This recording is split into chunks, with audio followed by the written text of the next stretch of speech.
It's outside my office. Okay, I know. You ready?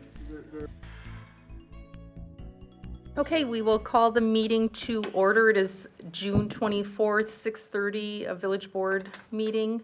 I'll take roll call. Recording in progress. We have trustee DeBoer. Here. Walschlager. Here. Connor. Here. Hallquist. Here. President Fannerstill and trustees Trutchell and Pfeiffer are excused this evening. I will ask for a nomination for a chair pro tem. I nominate Ann Walschlager. Second. Thank you. All those in favor? Aye. All right, let's get started, and we will start with the Pledge of Allegiance, led by Trustee Connor.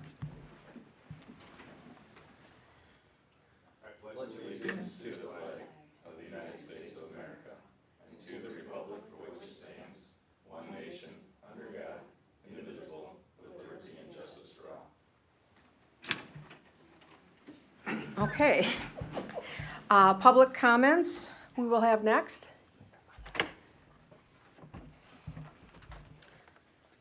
Hello, Val Wisniewski. I live on Rensom Road. I've lived on Rensom Road and have been a neighbor of St. Charles Church for the past 24 years. I would say the church has been a good neighbor up until recently.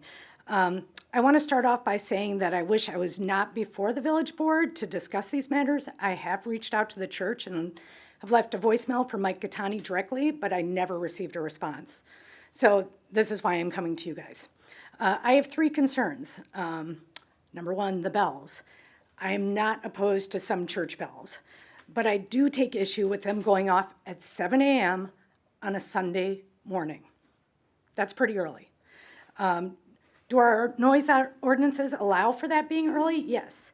Is it being a good neighbor? I would say no. As a good neighbor, my husband and I don't even cut the grass on the weekends until 9, right? Just that's what you do as a good neighbor. In regards to the noise ordinance, I'm requesting that the village check whether the bells are within the village ordinance's guidelines and reviewing them. There seems to be two factors that determine what is allowable, the decibel level and the octave band frequency.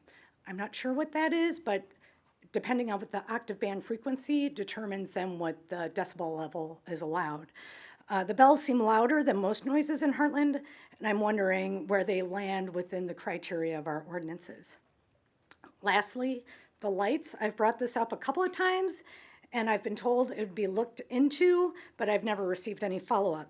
The parking lot lights are on literally all night long, from sundown to sunrise.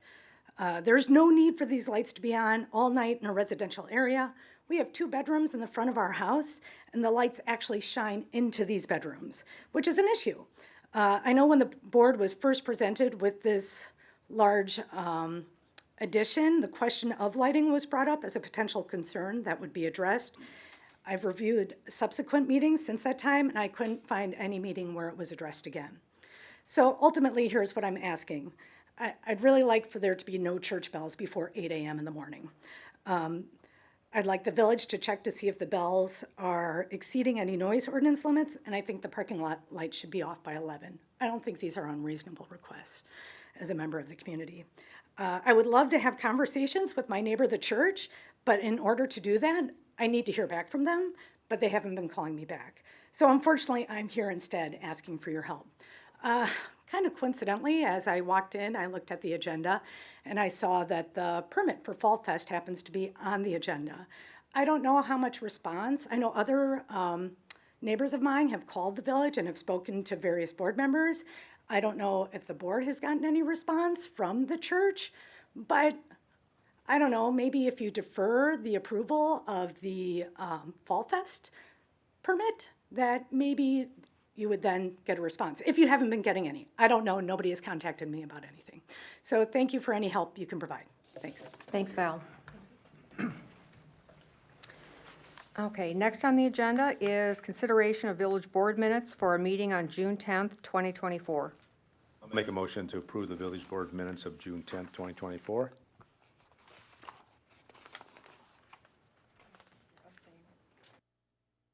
Second. It's been moved and seconded to approve the minutes. All in favor? Aye. Abstain. Opposed? Nay. And one abstention. Two. I abstain as well. Oh, two abstentions and 2 yeas. Yeah. Okay. Next on the agenda is items related to vouchers. Discussion and consideration of partial payment to Pieper Power for partial completion of the Arlene Lift Station generator upgrade. Pieper Power is looking for a payment for partial completion of the Arlene Lift Station generator upgrade. The new transfer switch and generator have been installed and have been inspected by staff and our engineer. Funding will be coming from our sewer account. Staff recommends the partial payment of $66,370 to Pieper Power. Okay. We would entertain a motion. I'll make a motion then to approve the partial payment of $66,370 to Pieper Power. Second. It's been moved and seconded. All those in favor? Aye. Opposed? Carries. Consideration of vouchers for payments in the amount of $487,501.81. Make a motion to approve the vouchers for payment in the amount of $487,501.81. Second. It's been moved and seconded to approve the vouchers. All those in favor? Aye. Opposed? Carries. And I apologize, I wasn't asking if anybody had discussion, so if you do, just let me know. Items related to licenses and permits. First is review and possible action of special event application, St. Charles Fall Fest, September 6th through the 8th.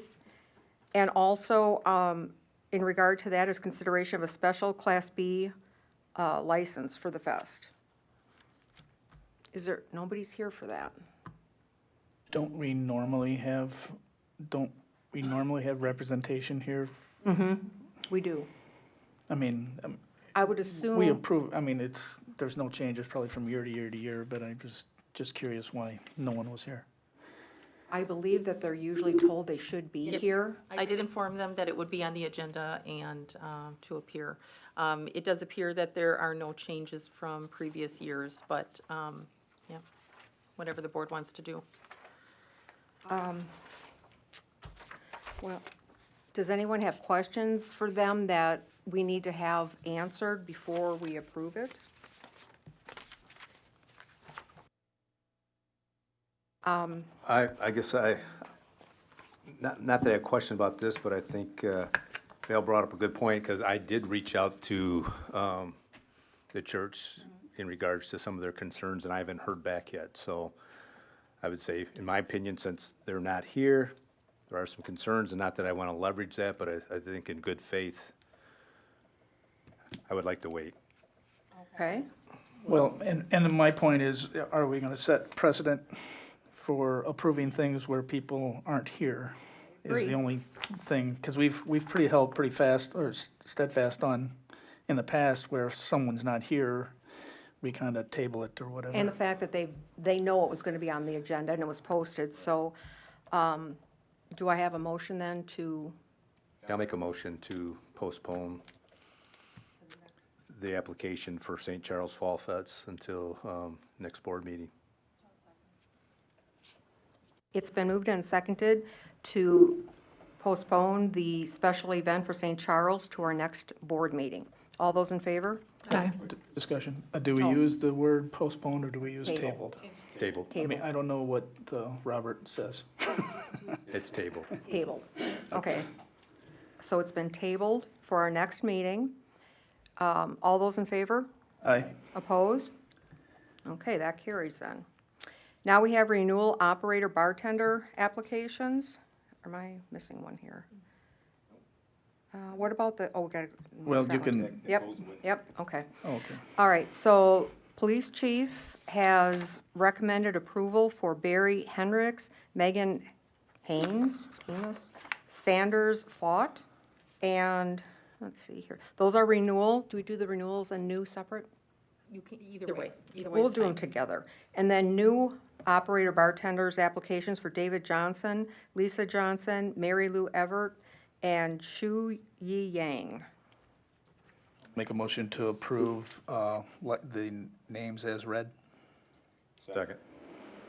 It's been moved and seconded to approve the bartender applications. All those in favor? Aye. Approved. Opposed? That carries. That one we don't need. Oh. Next is consideration of resignation by Dino Xykis from the Joint Architectural Board and Plan Commission. I know that Dino is taken over more with his responsibilities with his job, and he's traveling all the time. And the board did approve or accept his resignation, and that has to come to us then after that. We don't have, as far as I know, we don't have anyone to take that seat yet, but he will be missed. So if we can. I'll make a Get a motion. motion to accept the resignation of Dino Xykis from the Joint Architectural Board and Plan Commission. Second. It's been moved and seconded to accept the resignation by Dino Xykis from the Joint Architectural Board and Plan Commission. All those in favor? Aye. Opposed? That passes. Next is discussion and consideration for the removal of fluoride from all municipal wells. All right, so we said that we'd be bringing this to you guys a while ago, and here we are. Gonna give you guys kind of the general synopsis of all the information that we've gone through and read and obtained about fluoride. We took a ton of information and kind of condensed it down into this presentation, so kind of the when, what, and why of fluoride and the reason why we are considering removing it from our water source here in Hartland. So I'm going to go into the history of fluoride. This is a very brief history, but in 1923, a dental graduate traveled to Idaho to meet with parents who had noticed brown stains on their children's teeth. In 1931 was the first time it was actually ever discovered that the reason for these brown stains was from fluoride. Fluoride was found using photospectrographic analysis, and this is exactly how we actually measure fluoride today, using the exact same technology that was discovered in 1931. Obviously, our meters are a little nicer than back then, but that was a pretty astonishing discovery. In 1930, Dr. Henry Dean discovered that fluoride levels of up to 1 parts per million in drinking water did not cause enamel fluorosis in most people. Dean looked back on the studies of McKay and Black, who studied before him, about fluorosis that mild teeth enamel is usually resistant to tooth decay. Because of that study, in 1944, Grand Rapids, Michigan voted to add fluoride to its public water supply. On August 28, 1968, fluoride was approved to be installed at well number 1 and well number 2 in the village of Hartland. So if you go to the next slide. So what is fluoride? Fluoride, there's a natural source of fluoride and there's a chemical fluoride. Chemical fluoride is what we inject into our well houses now. Natural fluoride is a mineral that is naturally present in many foods and available as a dietary supplement. Fluoride is the ionic form of an element, fluorine. Chemical fluoride, fluorosilicic acid, 23%, hydrogen chloride, greater than 3%, and hydrogen fluoride. That is the chemical that we are using now in our well houses. Hydrofluoric acid is a waste product from wet scrubbing systems of the fertilizer industry and is classified as a hazardous waste. Safety data sheet lists no to all physicians. All types of contacts should be treated immediately. And then here it lists in our safety data sheet, ingestion causes severe irritation and burns, may cause severe burns to the mouth, throat, and digestive tract, may cause perforation of the esophagus, perforation of the stomach, ulceration, suffocation, abdominal pain, nausea, vomiting, bloody diarrhea, coughing, shortness of breath, intense thirst, shock, convulsions, unconsciousness, coma, cardiopulmonary arrest, hypoglycemia with nervous disorders, and cardiac rhythm disorders, chemical pneumonias, and death. And on there, on that slide, we actually have all the health hazards that are listed on the barrel that we have in our well houses. The first one you'll see with the human that has like a star in their chest stands for health hazard, which is a cancer-causing agent, a carcinogen. The skull and crossbones is a substance such as a poison or highly concentrated acid. The other one that shows the test tubes and the fire in the hands over there, the other placard, that's corrosion, materials causing skin corrosion, burns, or eye damage on contact. So that is what we are putting into our system as of 1968.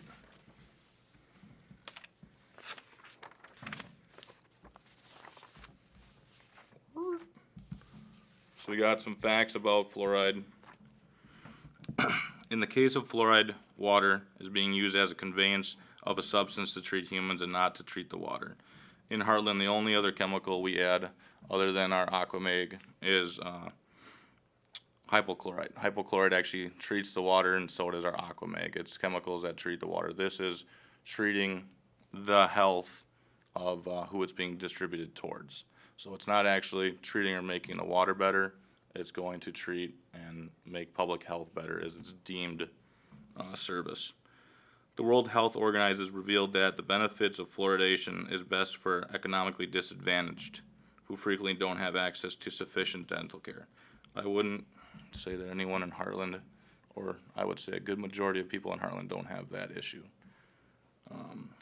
Chemical fluoride accumulates in bones of adults to undesirably high levels at which the bone is at risk of fracture.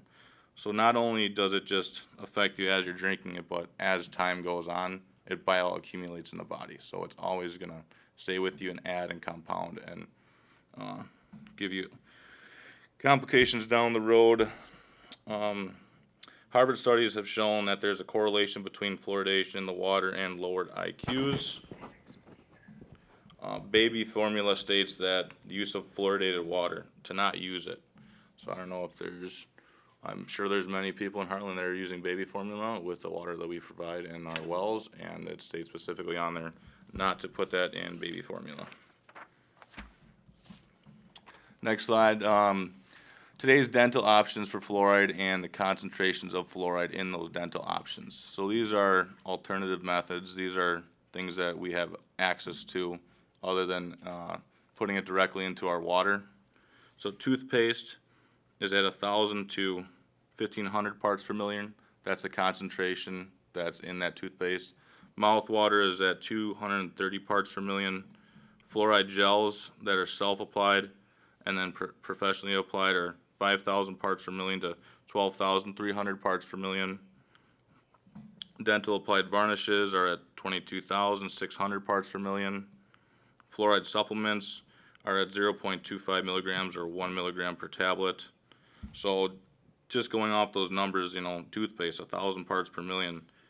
Our secondary MCL, maximum contaminant level for our well houses, is 1 part per million.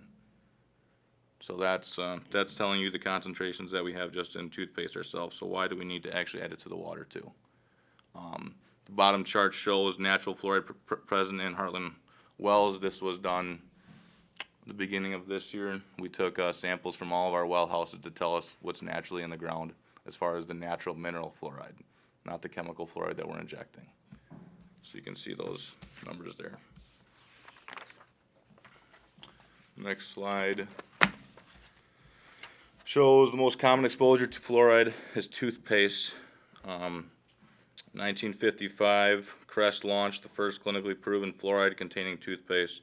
Over 95% of toothpaste contains fluoride. Ingesting toothpaste during childhood is a major risk for dental fluorosis. Dental fluorosis can cause acute toxicity, stomach ailments, skin rashes, and impairment in glucose metabolism. Since 1997, the FDA now requires a poison warning on all fluoride toothpaste sold in the U.S. The warning label reads, "Keep out of reach of children under 6 years of age. If you accidentally swallow more than used for brushing, seek professional help or contact Poison Control Center immediately." The reason why I have that picture in the slide also is whenever you see Crest or Colgate or any of the other Sensodyne commercials, it always shows that giant swoop on the toothpaste brush. If you actually look at toothpaste, you're only supposed to use a pea-sized piece of toothpaste. but it's almost like they're trying to sell ice cream cones. I'm not trying to deter anyone from brushing their teeth, but, you know, once again, with the high levels that we have in toothpaste, you know, and you're not supposed to ingest that, you know, you're supposed to spit that out into the sink. Why do we need to be adding it to our water is, you know, what we're trying to get at here. So the cost of fluoride. So in '23, we pumped 833 gallons at a cost of $5,272 for the year. Doesn't seem like a lot of money compared to different chemicals that we could be adding and the quantities that we pump here in the village. But if you look at our chemical rooms, those pictures describe that. So on the left there we have glass that was clear at one point. That is clean glass. It's etched from the chemical. That's etched from fluoride. If you look at the next slide, that's tiling. That's directly underneath our injection point. If those injection points ever leak or drip just because of bad connections where we have to change out tubing or anything like that, that is actually eaten through the tile at our well house. The next slide is, or the next picture I should say to the right, that's on the door exiting our chemical room. That's supposed to be stainless steel. Nice push bar out of our chemical room. Everywhere in that building, and that's just one of the pictures showing the corrosion from that chemical in that room. Any of the outlets, any of the light fixtures, anything that's metal, or it just deteriorated, it breaks it down. The far picture on the right, that's our chemical pump as well. You can see the shelf that it's sitting on is rusted and corroded. Along with that, the LMI pump is $1,500. Every year we're replacing one of those out of our 5 well houses. There's valves, there's check valves with the net pumping system. The tubing needs to get replaced. The gaskets need to get replaced. Jake is constantly keeping an eye on all of those leaks and stuff like that because the chemical is eating away at the material that is actually being pumped through. So.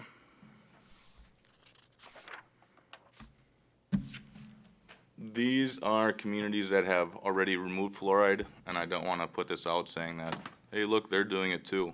You know, we should just make the jump. But these are communities that we've had in the state, in this local region, that have removed fluoride already because of these issues as well. And I've talked to a lot of these municipalities, a lot of the guys that have gotten it removed from their system already. And another big concern that they have, and a lot of the reason that pushed it for them as well, was safety of their guys. So we have hypochlorite in our wells, which I talked about earlier. If hypochlorite mixes with fluoride, it turns into chlorine gas. Chlorine gas kills. It's a very, very deadly thing if that does happen. So the pros of fluoride. So fluoride stops tooth decay, at least that's what they've shown. That's what they stand their pedestal on, is that fluoride has stopped tooth decay, and they've looked over time, and going back to, you know, the 40s when they first introduced it, they've had just trends of lowering tooth decay. Well, if you look at countries that have never injected it, at the same time, they're doing the exact same thing. That also correlates with the same time toothpaste came out. People started taking care of themselves. People started brushing. Education got, you know, out, you know, so. With all of that, staff recommends the removal of fluoride from all municipal wells. Okay, thank you. Question. Yep. What is the daily recommended amount of fluoride for a person? Do you know that information? So what we're able to put out in our distribution is actually 4 parts per million. That's the primary MCL. That's if we go over that, we get in trouble with our permit. We will actually get fined. The recommended amount that we have, or the secondary MCL, is 1 parts per million. We like to keep it at 0.7. So anywhere from 0.5 parts per million to 1 parts per million is where we keep it within the well system. That's what's been deemed ingestible. Then my next question is, obviously we probably have a tank full of it right now, or half full, or whatever it is. It's low. Would we just continue with it until we're out of it and then not replenish it if we were to approve this, or would we stop it right now? I'm just curious. I would like to continue probably till the first, next month, just because of the DNR reporting and what have you, and we need to tell the DNR also we're gonna be removing it if you would make that suggestion. Can they approve it that fast? Yeah, that's another thing that if they decide to, if the board decides to remove fluoride, it's literally, I send an email, he says, okay, he makes note of it, and we can turn off the pumps that day. Oh, Yeah, okay. and that's another thing too, it's, the DNR is not requiring us to do it, they're not standing behind, putting fluoride in the water, so if it's that easy for us to just say, hey, we don't want to remove, okay. There's, Well, you're a drug dealer, so, I mean, you deal in drugs. So give me your expert No, I opinion. totally agree. I mean, times have changed. Back in the early 1900s, yes, it made sense, but modern technology's come, like I said. Toothpaste came out with fluoride, now you got mouthwashes and that. Really the only other place you'd really need it is if you have well water theoretically, but there's just so many opportunities to get additional fluoride. I mean, even if you do need more than the average toothpaste, there's prescription strength fluoride toothpaste. There's fluoride tablets that you can take, kids can take, based on what is needed. So in my personal opinion, I think there's no need for fluoride to be incorporated in any water. We've got plenty of opportunities if they have tooth decay or they find out that, poor hygiene, and like I said, that's the key now is hygiene. So proper hygiene, so there really is no need to it. I'm more concerned, the cost isn't that much, but I'm more concerned about the cost of replace different pieces of equipment in the chemical room there. More importantly, the chances of an employee getting caustic things if something would go wrong. I think that's a big liability. Well, and the level of the recommended amount seems to be so low that,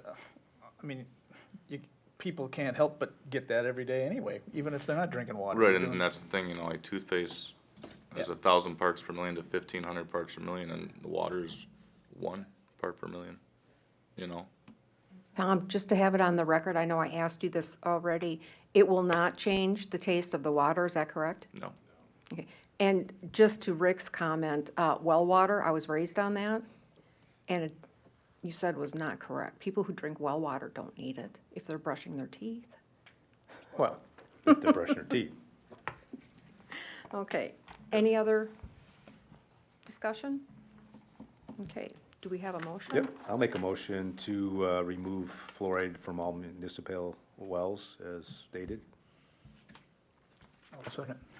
Been moved and seconded to remove all fluoride from all municipal wells.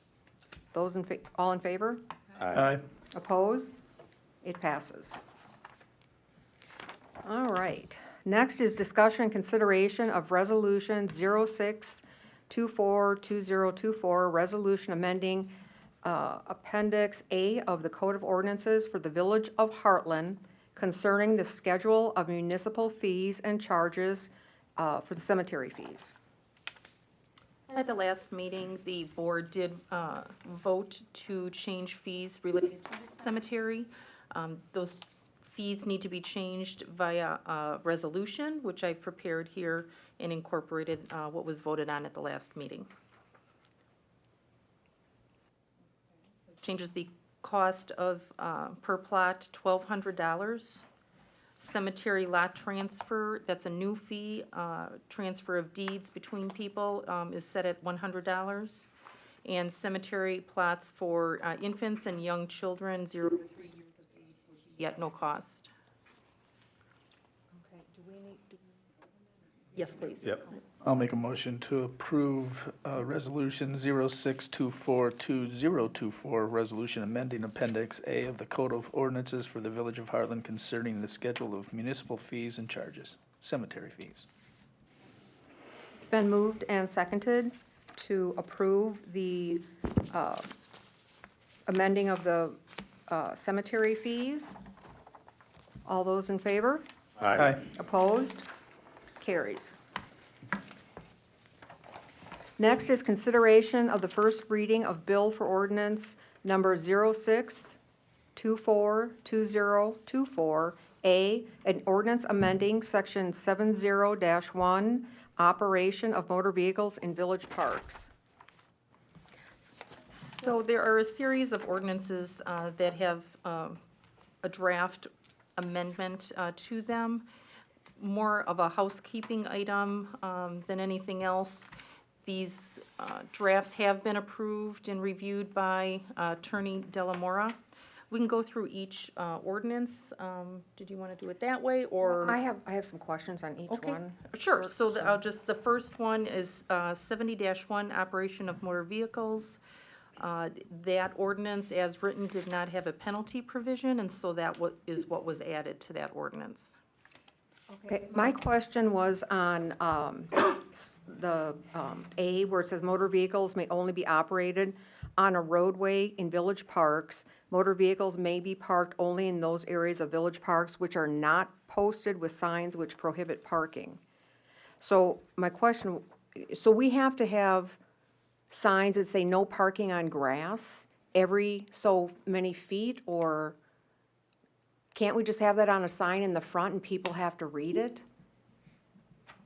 Have you, okay, so this, Or am I looking at this This- backwards? this is kind of a buzzword for me.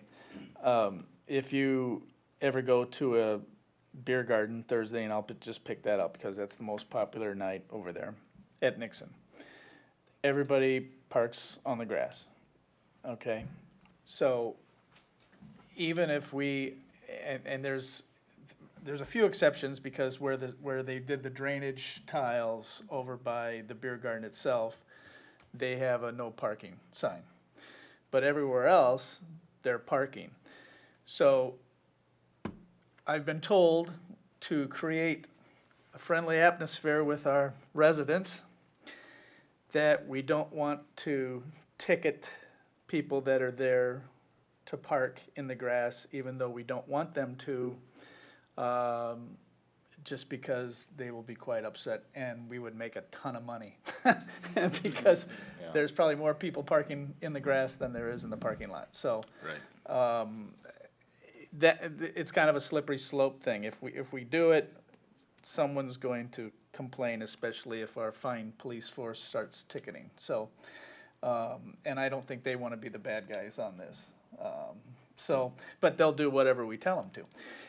So it's, so it's it's a slippery slope where we can put it in the ordinance, but maybe not. So it's there so that we can follow it if it gets out of hand.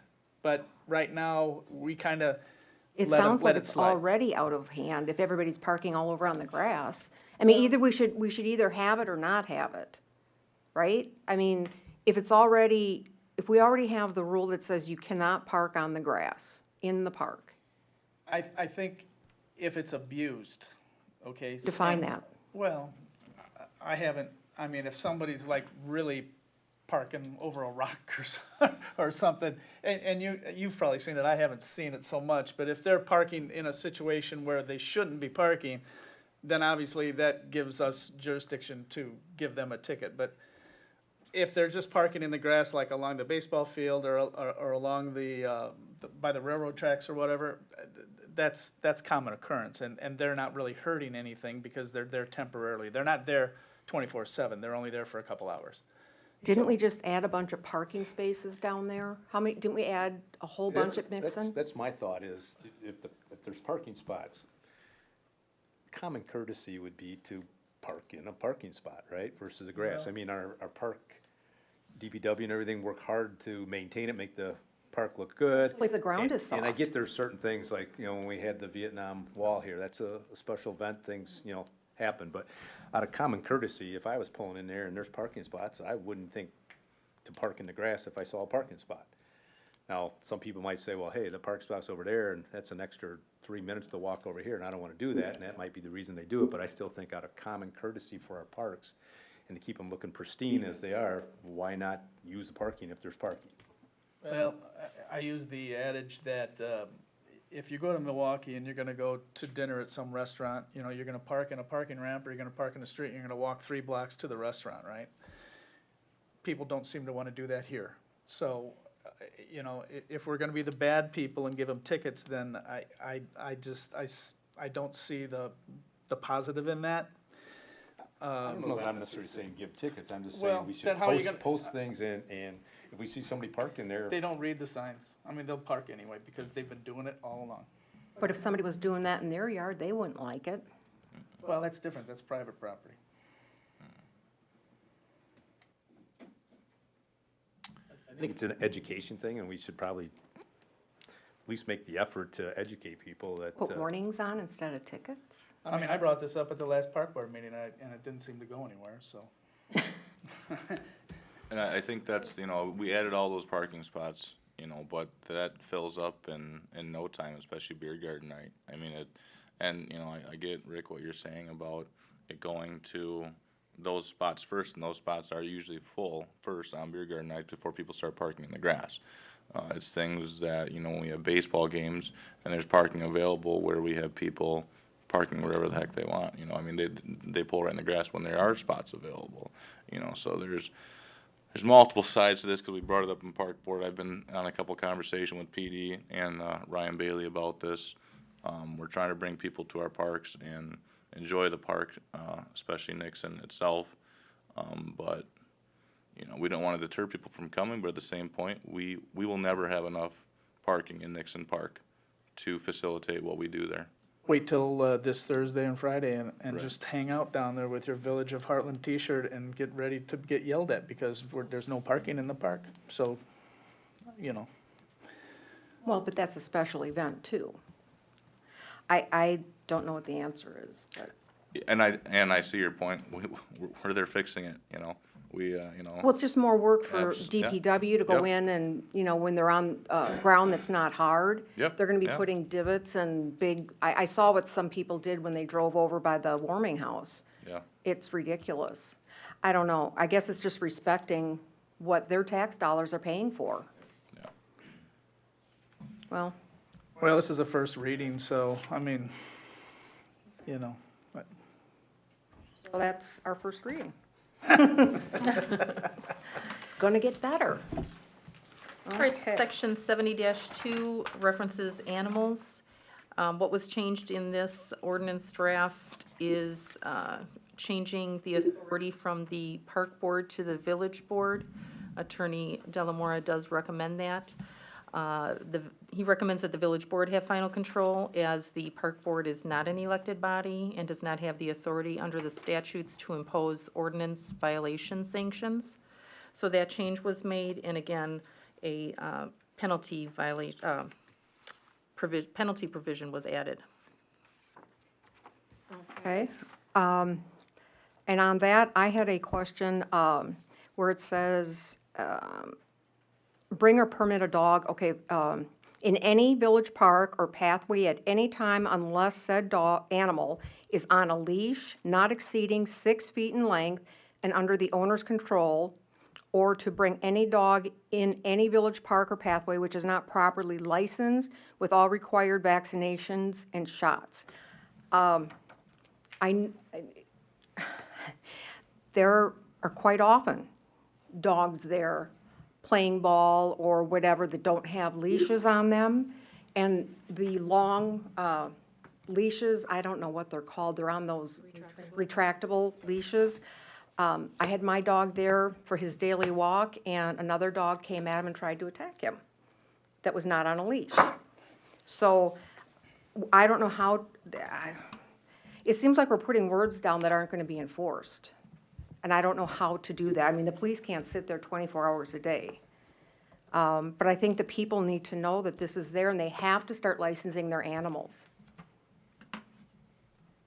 I mean, how often do we have somebody that says, oh, I didn't know you had to get a village license for your dog, even though they're taxpayers? So, any other discussion?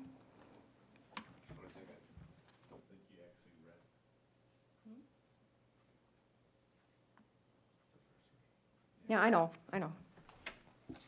Okay. Moving on to 70-3, it is an ordinance amending pertaining to park hours, as it's titled in the code book. The change made here is again changing the authority from the park board to the village board, and that is the only change in this ordinance. Any discussion or questions? I just have something. I'm just happy that it's from the park board. It has to come to the village board anyway, so it makes sense that it's getting rewritten. Any other questions or comments? Okay, next. Okay, 70-4, an ordinance amending posting of notices, rules and regulations for proper conduct in and use of the village parks. Again, changing from park board to village board as the authority. And a penalty provision was added, as well as the penalty amount. For parking? This is for all violations, Oh, any okay. violations in the park. Okay. Are these gonna be posted once approved? The fees? These are in effect, or they are on the books right now. I don't know if they're posted anywhere in the park. There's a, there's a sign that says, follow the park rules, and it'll just say section 70-4. It won't say what it actually is, but it says that, right? Yes. I think. At Yeah. both entrances? Yeah, we would have those listed in the parks. Okay. Yeah, there just wasn't a previous total deposit amount for this ordinance here, so now that the total amount or deposit would be $124 for a violation.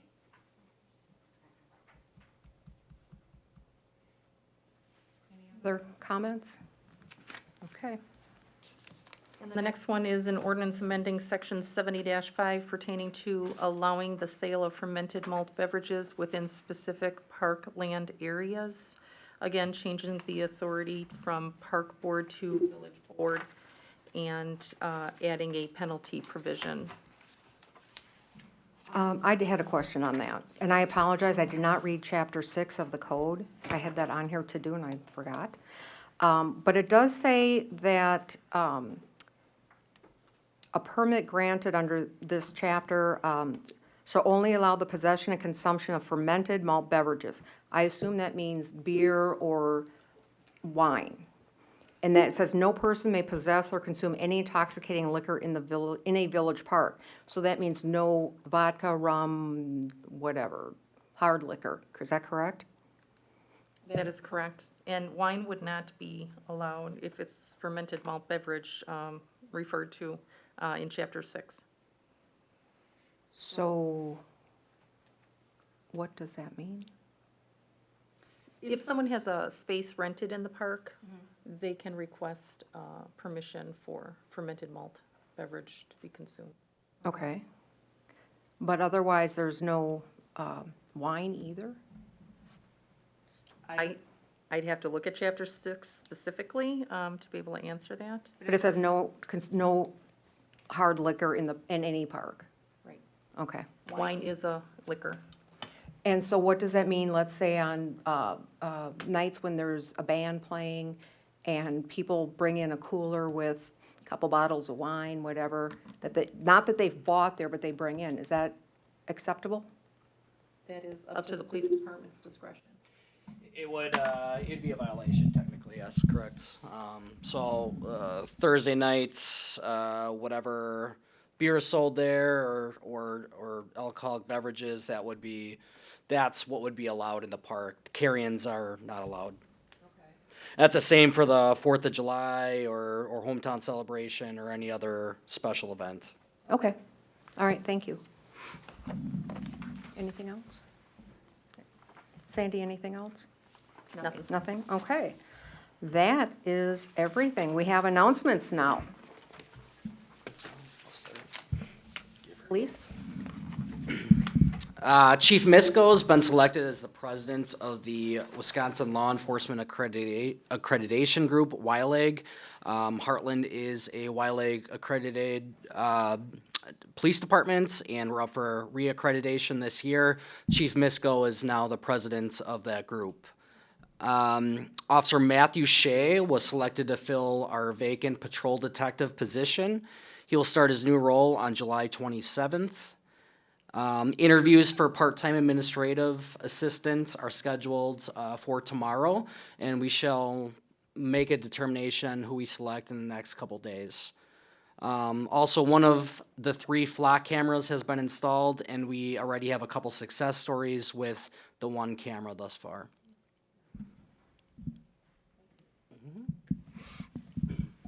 The command vehicle, we finally got that back, and it's all pretty much done. All the money that was donated last year at our golf outing went towards that, plus some of the association, some other association money. So it's up and running. It's out front if anybody wants to see it. Also got word last week that I may be losing 7 of my part-time personnel. Sounds like 7 of them have been hired by the city of Pewaukee Fire Department, all with September start dates. So I will be waiting to see what happens and what they're gonna allow them to do, if they're still gonna let them run with us or whatever. There's a couple of them that have contracts with us, so we'll have to work through all that too, so. Other than that, answering calls and keeping the wheels on the round.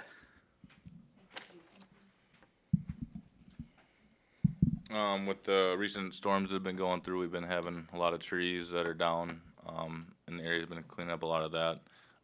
But we have hometown this week, starting Thursday night with our, Thursday night concert series, going into Friday with the fireworks, and band, Saturday with Bella Kane, and then Sunday our hometown parade. So we have our work cut out for us in Nixon Park and getting everything ready for those events. Saturday is a rain date for fireworks. Thank you. Okay, thank you. Yeah, just wanted to get that out there. If for whatever reason fireworks are canceled on Friday due to inclement weather, they will be same time, only it will be Saturday evening in place of Friday. Thank you. You're welcome. Talk about the street closings for the parade on Sunday? Or- Yeah, so street closures for hometown celebration parade. So parade staging will be on Hartbrook Drive. So from Ray Drive and Hartbrook Drive up until Mern Avenue at Hartbrook will be closed on Sunday as of 11:30 in the morning. At 1:15 p.m. will be a hard closure of all the streets surrounding the parade route to include Mern Avenue, East Capitol Drive, through the 5 Points, North Avenue, and then concluding again on Hartbrook Drive. So again, Okay. 1:15 p.m., there will be no vehicle or pedestrian traffic allowed inside the parade route. Thank you. You're welcome. Anyone else? I have nothing. I'm good. All right, I will entertain a motion. Make a motion to adjourn. Second. It's been moved and seconded to adjourn. All those in favor? Aye. Opposed? All right, we're done. Thank you very much.